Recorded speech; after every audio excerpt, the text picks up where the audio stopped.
Behold the sea.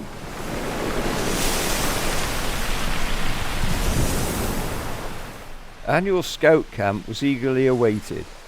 It was always far from the valley and in a different place each year, usually near the sea. That summer it was in North Devon, not far from Clovelly. From Easter onwards each year there would be the occasional 2-day camp in the valley and a long weekend jamboree. Scout troops from all over the county would converge for a great get-together with competitions and prizes. Our previous scoutmaster was now a county scout commissioner, which put rather a heavy burden on his former troop to do well. Annual camp, however, had none of this competitive structure and was much more relaxed. On reflection, I realized that our equipment was in very poor condition. The tents, all pre-war, were much patched and bleached by the sun and rain. Our 2 store tents were of the Bell variety with a single central pole and were reputedly of the First World War vintage. Such details were, I am sure, of more concern to the leaders than to us lads, who only saw adventures and larks ahead. Most of my baggage was packed into an ex-Navy kit bag, but I also had a bulky ex-US issue Kapok sleeping bag, courtesy of an ex-naval uncle. I was the only scout in the troop with a sleeping bag. All the others had blankets and safety pins. A pretty useless combination, which fell apart very quickly, leading to much frustration and disturbed sleep.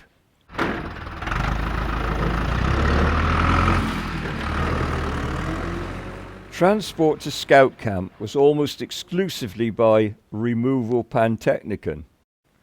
All the gear, tents, billy cans, dixies and stoves for the 2 weeks, including lots of donated tin food, was loaded into the van. We just threw our baggage in and climbed on top. The tailgate was duly raised, and for the rest of the day we would be seeing an ever-departing scene as we travelled backwards to Devon. Some parents had come to wave us off, glad no doubt that they were spared our company for 2 weeks. The journey was long, tiring and tedious.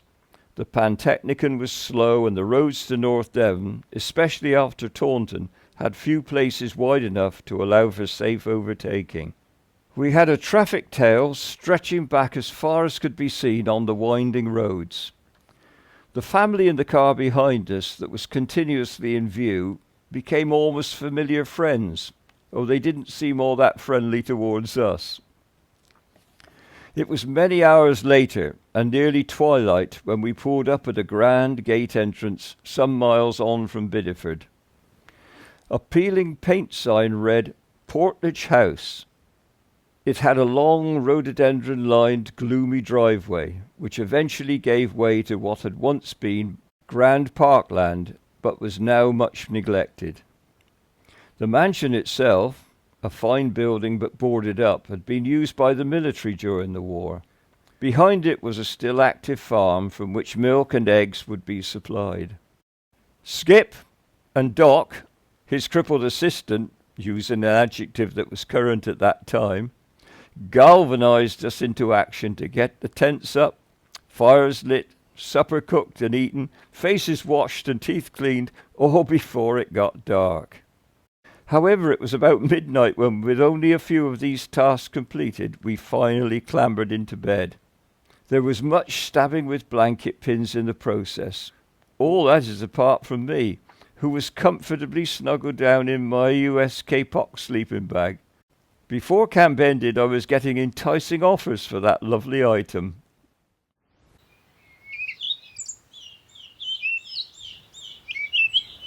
Morning dawned dewy damp, with fires to be lit, breakfast to be cooked, and latrines to be dug. To get volunteers to dig latrines is not too difficult, but after 2 weeks it is a different matter to get volunteers for filling in. On the journey down in the pantechnicon, there had been various organisational details to be sorted out. It had fallen to me as patrol second to make a decision about toilet or latrine screens. There were 3 patrols, and 2 of the screens were of duck canvas and 1 of Hessian. I thought the Hessian sounded nice, not knowing that it was a fancy word for sacking. Imagine my surprise the next morning when Doc, our storekeeper come medic come almost every other role, pointed me towards a bundle of poles, held loosely together with rotten brown material. It was with a heavy heart that I carried this burden to the appointed latrine site. My comrades were not wholly understanding, feeling that their modesty had been compromised. I tried to point out that the arrangement allowed a fine view out from the perch on the pole as well as the view in. At parade it was announced that we were going to the beach for a swim. This was some little distance down a footpath that followed a stream to the sea. I remember it as a sylvan scene, and who knows, in times past it may have been landscaped by the family at the house to give a romantic effect. After several minutes' walk, we emerged on the beach with an expanse of ocean before us. This far down the coast, we were no longer in the muddy Bristol Channel, and if you faced in the right direction, the nearest land was the coast of Brazil. We were soon in the water, swimming and larking about. Skip and Doc were coaching the non-swimmers so that they could get their swimming badge. Serious stuff.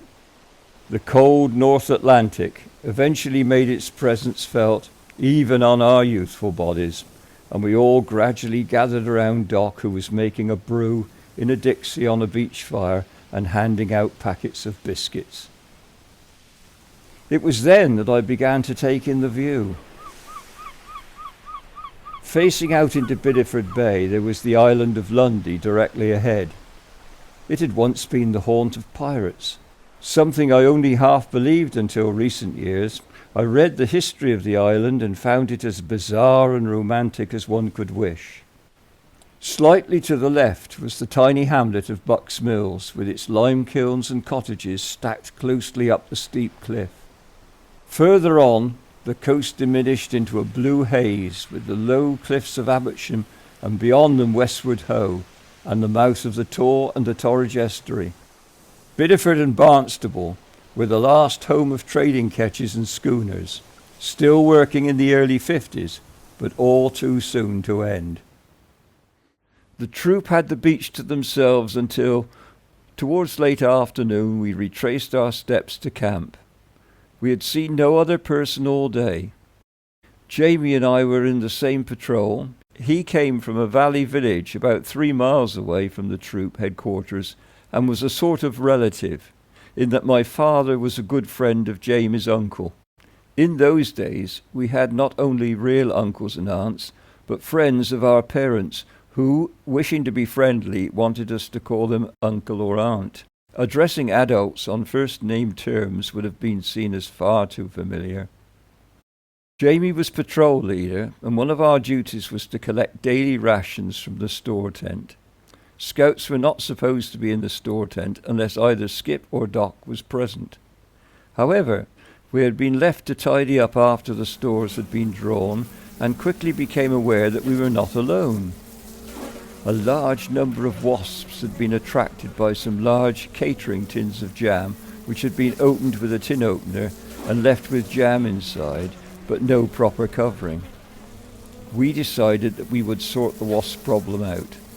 Armed with a cricket bat and a peg mallet, we closed up the tent flap, determined that none should escape.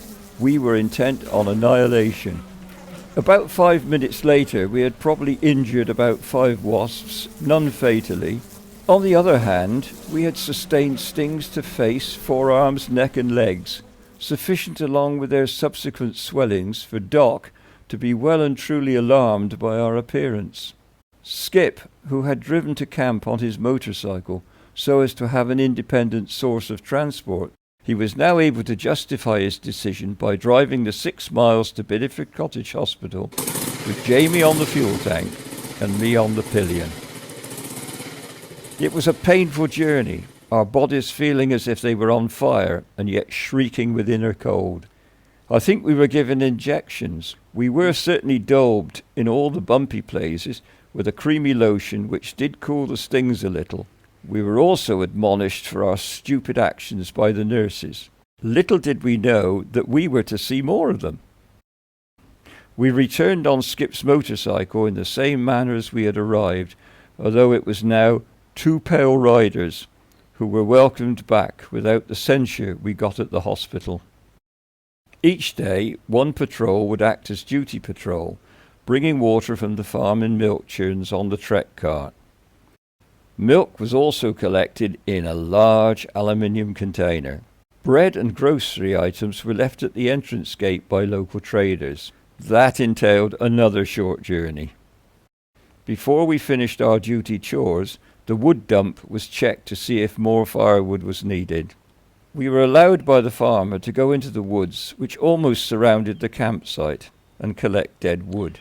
For this we used the trek cart, a most ingenious affair which could be unbolted and its wheels taken off. It had 2 large steel-tired wheels, about 4 feet in diameter, with wooden spokes, and was fitted with leaf springs and a 2-man towing handle. The cart also had lots of ropes attached to various points, so that the whole patrol could help to pull or brake it. We had been told that before the war, the troop had actually hiked to summer camp with all their gear crammed on this very cart. Setting off into the wood, we decided that we would get a large tree or a decent-sized limb so that we could avoid having to make too many trips. We quickly found a dead fir tree about the size of a telegraph pole, and having checked that it was really dead, set about felling it. Jamie and I had cut up logs before, but not felled all that many trees. This lack of experience did nothing to dampen our enthusiasm. We had soon cut large notches in the base of the tree, exactly the way it instructed in Scouting for Boys. We had intended that our tree would fall into an open space. It creaked a couple of times, so that with a few more strikes with the axe, we shouted, "Timber!" and ran for safety. Making an incredibly noisy descent and breaking branches on the way down, the tree fell in exactly the opposite direction to that which we had anticipated. The dust and leaves cleared to reveal it straddling the trek cart, which now had a drunken look about it. The worst of the damage was that the axle was bent. The wheels, fortunately, were intact, but were jammed against the sides of the cart in a way that suggested it was not going to carry timber or anything else during this camp. Skip and Doc were remarkably stoical about this incident. The axle could be straightened, but not until we got back to our village. Getting stores without the cart was going to be very hard work. Doc came up with the suggestion that our patrol should remain on duty for the rest of the camp. Jamie and I were now seen in a much less positive light by our patrol comrades. Scouts love lighting fires. Each patrol had its own fire, raised upon a raft of timbers lashed together to make a platform at table height. This was covered in upside-down turves, and then a fire built at waist level, almost like a modern cooker. Doc decided that we should have a roast joint for the middle Sunday of the camp. With volunteers to help, he dug a hole in the steep earth bank near the camp, into which he inserted an old dustbin on its side. An old drain pipe was found to serve as a flue, the flames licking underneath and then up the pipe behind. A prodigious amount of fuel was needed as the draught up the pipe made the fire roar fiercely. The joint was then put into a big tin, placed in the dustbin, and the lid pushed on, and a large piece of wood was wedged against it to stop it falling off. Parade was called, and we were inspected to make sure we were clean and smart and would not frighten or upset the locals. We marched up the drive with our flags flying to the local parish church, where a somewhat bemused minister accepted our flags and put them in a corner by the pulpit. There was some reference in the address to our stay in the parish, but we were soon lining up again in the churchyard for a parade and march back to camp. The service had been quite brief, not like that of the Methodists at home, who never seemed to know when to finish. Back at the camp, Doc had been tending the fire and opening the dustbin as necessary to see how the joint was doing. He was sweating profusely. He also had Dix's on another fire to cook the vegetables, and it seemed no time at all before we were all enjoying an excellent meal. If it had been cooked in a good hotel with all the right equipment and a bevy of staff to watch over it, the taste could not have been bettered. Doc was a much-loved genius, who even produced a steamed jam pudding with custard. Rubbish was always a camping problem. In the early 50s, there were no waste collections in rural areas, and every village had its own rubbish dump. We certainly had very little packaging that we were not able to burn, but tin cans were always a problem. At camp, we were expected to flatten the cans with a mallet and then bury them in a dry pit, which we had dug especially deep for difficult waste items. Our patrol had accumulated a large number of tins, so that it was suggested that we get them flattened and buried. I began bashing away with a wooden peg mallet, but Jamie thought I was taking far too long over the task and joined in using the flat head of the back of a hand axe. He was trying to flatten them quicker and, in his enthusiasm, raised the axe too high, with the result that the blade sliced into his scalp. The first thing I noticed was the bemused look on his face as he clasped his hand to his head and blood trickled slowly between his fingers. We flew to Doc, who was immediately surrounded by a crowd of scouts who were training for their first aid badge and wanted some real experience. The long cut in Jamie's scalp was held in place while his head was bound with lots of bandages, and Skip started his motorcycle for another emergency ride to Bideford. Jamie was kept in overnight after several stitches and more admonishment from the nurses. He returned to a hero's welcome. We saw it as a scar of battle, not self-inflicted injury.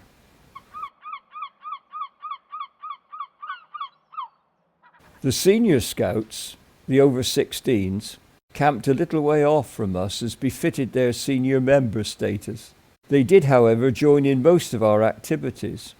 On parade, towards the end of the camp, Skip announced that they would be off doing their own thing rather than accompanying us to the beach for swimming.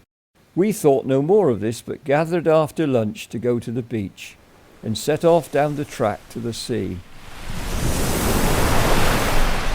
We'd not gone far when one of the seniors came racing back shouting, "Shipwreck! Shipwreck!" This caused great excitement. Skip detailed several of us to go back to camp as fast as we could to get blankets, fresh water and lengths of rope. The others were to follow him to the beach. On arrival, we could see 2 rafts, made of what looked like planks of wood and oil drums, and yes, there were people on them, waving feebly. Skip said that he wanted no stupid heroics. Only those with swimming badges denoting accomplished swimmers could attempt to go out to the rafts. The others would have to wait in the shallows. With helpers, Doc was already preparing a fire. That's what I like about scouting. Whatever befalls, get a good fire going. He was also making sure that we had sufficient blankets to keep the survivors warm. The ropes had also arrived by now, and with all due care, the swimmers started out with several tire inner tubes roped together and a couple of lines back to the beach party. Ahead of them, the rafts were just beyond the breaking surf, where we had spent hours of this holiday tumbling around. The rescue party closed in on the rafts and secured ropes to them. In response to their signal, Skip ordered us to pull slowly so that we would not spill the survivors into the water as they came through the surf. The rescue party closed in on the rafts and secured ropes to them. In response to their signal, Skip ordered us to pull slowly so that we would not spill the survivors into the water as they came through the surf. As soon as the rafts got within hailing distance, one of the rescue party stood up on the raft and shouted back, "It's not shipwrecked seamen, it's the bloody seniors!" What a letdown. We had all thought that at least we would be mentioned in dispatches with perhaps a citation on vellum from the king. The seniors were glad to be in. They had been so keen to get on with their part in the game that they had gone out on the rafts far too early and were now really in need of the hot tea and warm blankets that Doc's party were providing. I think we all felt that we had been set up, and Skip sensed this, explaining while we drank our tea on the hot beach that we would not have taken the exercise seriously if we had known that it was the seniors on the rafts. Then he praised us for our calmness and efficiency, the swimmers, the backup shore party, and Doc support team. We gradually began to understand what a grand scheme it was, and before we had lugged all the gear back up the track to the camp, no one doubted the heroic role he had played in the wreck and rescue on Portledge Beach.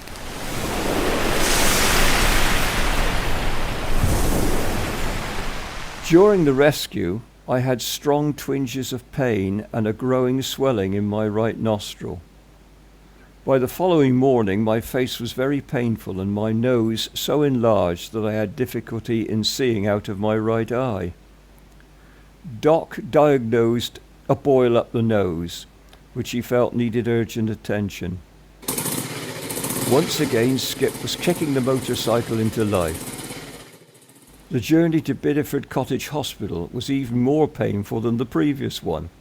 Every bump in the road was reproduced as a sharp and dragging pain in my swollen face. The hospital nurses this time did not feel it appropriate to allocate blame, and I was spared their homilies. A man in a white coat, who I took to be a doctor, peered up my nose and, with the aid of a bright light, announced that the abscess would have to be lanced. I had previously considered lancing something done by King Arthur or the 21st Hussars. But as I had to have a local anaesthetic, no doubt all would be well. In due course the job was done, and I then had to have a few stitches and a plaster. Back at camp, I realised that a split scalp, even if self-inflicted, was heroic, but a boil up the nose rated as an embarrassment.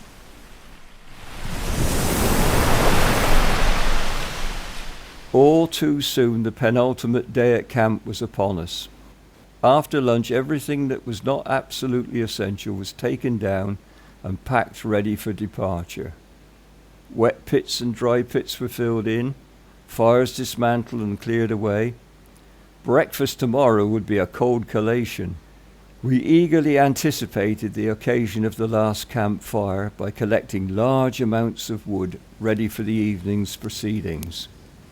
As darkness settled on the denuded campsite, we all gathered round the fire, which was already hot and healthy for an evening meal. From a loaf, a slice of bread about 3 to 4 inches was cut almost through and opened like a book, and into this a slice of cheddar cheese, was there any other sort at that time, and a raw onion were inserted. A stick, a yard long with a sharp point, was stabbed through the middle of this delicacy, and in turn each of us dipped ours into a dixie of boiling lard hung over the fire on a chain. The heat of the fire was truly intense, which was why you needed a long stick. After several inspections, the item could be removed, drained of the excess oil, and placed on an enamel plate. The cheese would have melted into what was now crispy fried bread with a strong fried onion garnish, a treat fit for royalty, devoured by ravenous and hungry scouts and washed down with mugs of cocoa. We were now ready for entertainment. We started with traditional scout songs which Baden-Powell would probably have enjoyed, but we found them banal. We were soon singing the popular songs of the day, folk songs learnt at school, and surprisingly the still very popular old music hall numbers that we would have learned from older members of our families. We were invited to do a turn, and several members of the troupe gave memorable performances. The whole group was bathed in light and heat from the campfire, while behind our backs the dark night was like a curtain in closing this happy and contented band. Skip called for silence, and like a music hall chairman described in overblown superlatives, that an Indian fakir and his assistant would, before our very eyes, perform the Indian rope trick. Perfect. Doc, who had absented himself from the company some little time before, now appeared swathed in army blankets, with a towel turban on his head and carrying a heavy coiled rope. He placed this carefully on the ground a little way from the campfire and under a large oak. He lowered himself to the ground and, sitting cross-legged behind the coiled rope, started to warble on a penny whistle. Emerging from behind the trunk of the oak came an Indian boy, naked except for a towel tied like a loincloth somewhat casually over his decrepit underpants, and with a tea-towel turban almost covering the still bandaged head of Jamie. Doc warbled some more, and the end of the rope flicked upright and very gradually snaked upwards to halt a couple of feet short of an overhanging branch of the oak.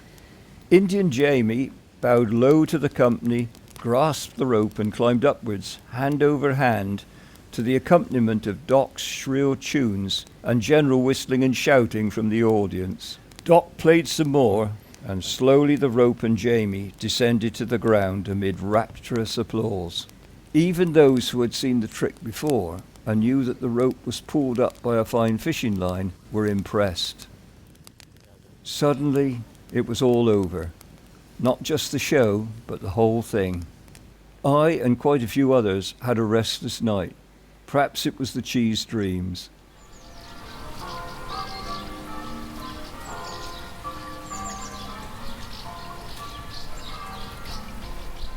There was no clutter of cars and parents to welcome us home. In fact, we returned extremely tired after a tedious journey and had to unload and stack the gear in the scout hut for cleaning and packing away on the next troop night. Jamie shouldered his kit bag, waved and set off home, hoping that he would soon get a lift. It was most likely. I had a very short journey. My mother looked aghast at my bruised and still swollen face. "Had a boil up my nose, Mum," I said, before she could ask. Later, she wanted to know if I'd had a good time. "Yes, Mum, it was great." How could a 13-year-old boy explain all that magic to his mother?